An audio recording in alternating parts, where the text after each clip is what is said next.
বাড়িতে পুজো হবে অথচ তুমি ভক্তি ভরে ঠাকুরের পুজো করবে না, সুন্দর সুন্দর রান্না করবে না, সবাই মিলে মজা করে আনন্দ করে ঠাকুরের প্রসাদ খাবে না, এখানে প্রচুর ইয়ার্কি মজা আড্ডা এগুলো তুমি করবে না, তাহলে আর তুমি কিসের বাড়িতে পুজো করলে? তো চলো শুরু করি আজকের মতো আমার ডেইলি ব্লগ। আজকে সকাল থেকেই বাড়িতে খুব রমরমা একটা ব্যাপার, কারণ বাড়িতে হচ্ছে মা বিপত্তারিণী পুজো। হ্যাঁ, আর এখানে কিন্তু এই পুজোটা আমাদের ছোট থেকেই আমি দেখে আসি মামা বাড়িতে একসাথে হতে, তবে কয়েক বছর ধরে কিন্তু মা আলাদা করেই বাড়িতে করে।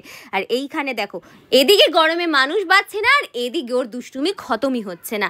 এই দেখো, এখানে শঙ্খ ফু দেওয়া হয়ে গেল, আর এইবার ছিল অঞ্জলির পালা। হ্যাঁ, অঞ্জলির মন্ত্রটা মা আমাকেই পড়তে বলেছিল, আর আমিও মন দিয়ে পড়ছিলাম।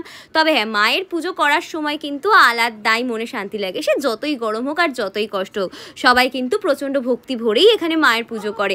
আমাদের এই বিপত্তারিণী মা কিন্তু প্রচণ্ড জাগ্রত, ছোট থেকেই দেখে আসছি।